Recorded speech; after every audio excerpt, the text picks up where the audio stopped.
Hey everyone, and welcome to another episode of Camouflage of the World, the series where we take a look at many camouflage patterns from countries all around the world for basic recognition purposes, a brief history of the pattern, and just to form a general appreciation of different countries' takes on camouflage patterns for many different environments and seasons, etc., etc.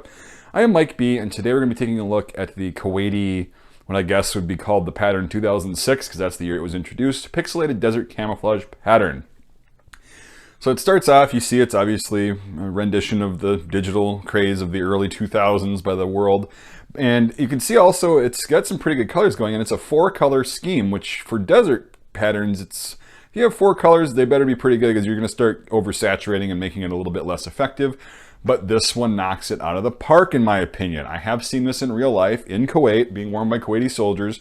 It was the first soldier that I saw that wasn't a U.S. soldier when we landed in Kuwait, because H1N1 was going around, and they had the temperature scanner, the temporal ones. And there was one Kuwaiti medic, and there was a U.S. medic, and it was a pretty cool pattern. I said, that looks like it would be great. And the rest of the Kuwaiti soldiers that we saw walking around and stuff, yeah, this works exceptionally well in the desert, and it's very aesthetically pleasing too, which is a little bit of a factor for me to fanboy out on a camouflage pattern. So obviously this is influenced a lot by Marpat, you can see that, but they did their own spin on the color scheme, and it worked really well, and I wish more countries would follow this if they start making complicated desert patterns. This changes with the light, which is a very important factor in any desert camouflage pattern.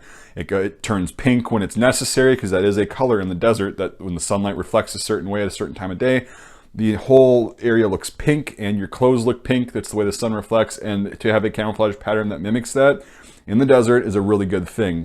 Desert camouflage has a lot to do in design with the reflection of the sunlight off of different surfaces during different parts of the day and trying to get it to be matching the natural environment around you. Same thing with woodland, but you can get away with a little bit more, in my opinion. You can get a little bit away with some more kind of shortcomings in your pattern, whereas desert's a little bit less forgiving, and it's really complicated when you get into the color schemes. What you would think it looks like at one part of the day, it looks totally different. So that's why I just bring that up if you're new to this channel or new to the desert camouflage kind of thing. Desert camouflage is really interesting, and there's a lot of cool renditions of that, and I'm really glad to have this example. Pick this up. This is extremely hard to get in the United States. I'm pretty sure they regulate their uniforms. We'll go up and take a closer look in a second, but I just wanted to kind of give you a look at distance still and just talk a little bit more about it. So yeah, this is I love seeing patterns that I've seen actual soldiers wearing in person, and now it's, nobody's wearing them, but I've actually seen these being worn in an environment that they were made for, and I can tell from personal experience what my opinion was based on firsthand. I love doing that, and this pattern is one of those. I don't know if the guys shorten the sleeves or if they come like that. If you're from Kuwait by any miracle, by some chance, and you know if these come, I think the first soldiers that we saw there all had short sleeves like this. I don't know if that's something that, yeah, maybe they come like this. Maybe this is just either they did that or they have two versions. So yeah, if you're from Kuwait or know about this, let me know in the comments if that's the way they're issued. So we'll go up and take a closer look really quick, and then we'll wrap up the video. All right, as we take a closer look, you can kind of see in the different light when we're a lot closer and not so far away, the actual different colors. You get that kind of lime-ish, weird light shaded green that actually works really well in a desert environment. It's the same color basically as the US 3 color green. And then you've got the same color brown, the same color khaki, but then you've got this addition of this medium brownish green color, this one right here. And that actually doesn't darken it too much, but it helps the sunlight reflect off of it in a weird way that it just works incredibly well. And it doesn't look as dark as in real life as it does with the camera. But again, my eyes is different than the camera and all that stuff, but you get the general idea. Now, as far as just stuff, this is mainly about the camouflage pattern, but I figure while we're here, this is such a rare garment that we'll go over. You got the Kuwaiti shield right there with their national colors, their flag. It's a really cool thing. You got epaulets on here. I don't know if they don't wear their rank up there, I guess, but you got epaulets, name tape. It's been so long since I've been able to read Arabic, I don't know what that says. So if you're from an Arabic-speaking country or know Arabic, let me know. I'm pretty sure this one will say, Kuwaiti Army or something like that. And then I think that rank, if they use the rest, the ranks like most other Middle Eastern countries, that'd be a Jundi Awal, which is like a Lance Corporal or Private First Class. And so that rank is on there. I remember seeing those, and you got pen pockets underneath that. And then, yeah, the short sleeves. So then you have 4 pockets. It's pretty simple design, but also highly effective. And you've got this, I believe it's a cotton, possibly poly, but mostly cotton twill material. And it's actually fairly lightweight. It's a more medium lightweight, I would say, but still really strong and very comfortable if I could find one in my size. This is like a size small short or something like that. It's not going to fit old Daddy Mikey up here. So anyway, we will get back to the video and we'll wrap things up.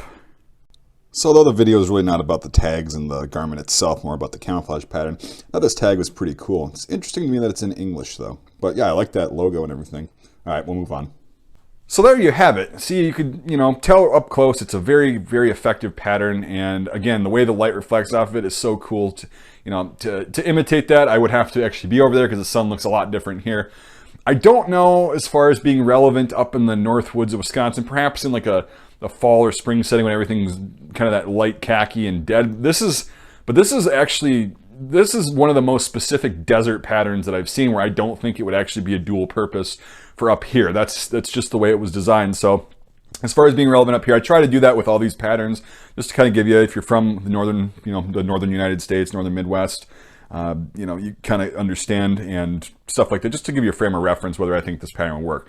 In the desert though, absolutely. I think this would work in most deserts in the world too. So there's my take on it. All right, if you found this video educational, let me know in the comments if you learned something, if you've ever seen this before, what do you think about this pattern?